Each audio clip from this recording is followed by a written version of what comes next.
لاہور کے ایک پرانے گنجان آباد محلے کی تنگ گلیوں میں سورج کی کرنیں جیسے دیواروں سے لڑتی ہوئی اندر آنے کی کوشش کر رہی تھی۔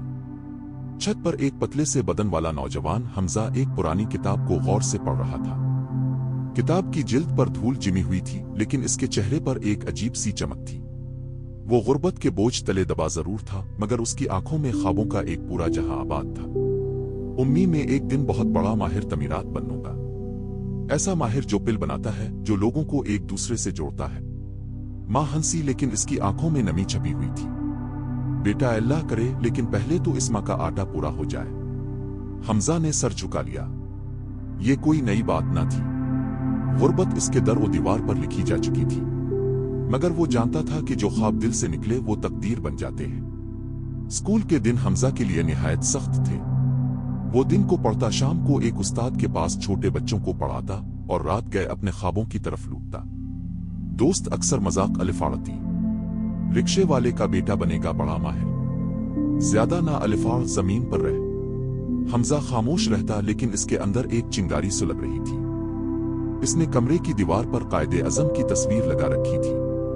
وہ اکثر تصویر کی آنکھوں میں جھانکتا اور کہتا، بابائے قوم، کیا میں بھی کچھ بن سکتا ہوں؟ ایک دن اس نے ایک بڑی یونیورسٹی کی تعلیمی مدد کے لیے درخواست دی۔ کچھ دن بعد اسے خط موصول ہوا، اسے وظیفہ مل گیا تھا۔ لیکن یہ خوشی اس وقت آنسو میں تبدیل ہو گئی جب اسے معلوم ہوا کہ اسے اسلام آباد جانا پڑے گا اور آمد و رفت کا خرچ الفا دینا ہوگا۔ ماں نے چپ چاپ اپنی شادی کے وقت کی بچی کھینچی چوڑیاں نکالی اور حمزہ کو دے دی۔ بیٹا جا، تاو جا، پرندے پنجرے میں صرف گنگناتے ہیں، الفانے کے لیے آسمان چاہیے ہوتا ہے۔ اسلام آباد کا سفر حمزہ کے لیے ایک نئی دنیا کے دروازے کھول رہا تھا۔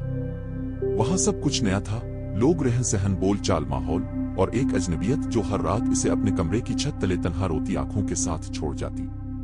مگر اس کے اندر کا خواب مسلسل اسے جھنجھوڑتا۔ یونیورسٹی میں ایک منصوبہ آیا، دیہی علاقوں کے لیے کم خرچ ہوا سے چلنے والا پنکھا تیار کرو۔ حمزہ کے ذہن میں فوراً وہ گرمیاں آئیں جب اس کی ماں کپڑے جھلتی اور اس کا باپ رکشہ میں تپتے لوہے کے ڈبے میں پسینے میں بھیگا واپس آتا تھا۔ اس نے دن رات محنت کی، آخرکار اس نے ایک ایسا پنکھا تیار کر لیا جو سورج کی روشنی سے بھی چل سکتا تھا اور ہوا سے بھی۔ مقابلہ جیتا اور میڈیا میں شور مچ گیا، رکشہ چلانے والے کا بیٹا، قوم کا چراغ۔ مگر خوشی کے لمحے ہمیشہ مختصر ہوتے ہیں۔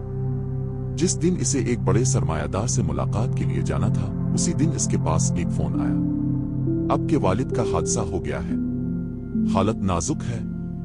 حمزہ دوڑا، لاہور پہنچا۔ اسپتال کے بستر پر اس کے والد کی سانسیں الفا کر رہی تھیں۔ بیٹا، تاو، تاو تو روشنی بن گیا نا؟ حمزہ کی آنکھوں سے آنسو بہنے لگے۔ ابو، اب کا بیٹا ابھی ہارا نہیں، ابھی تو سفر شروع ہوا ہے۔ اور یہی وہ لمحہ تھا جہاں کہانی ناظرین کے دل میں آتر جاتی ہے۔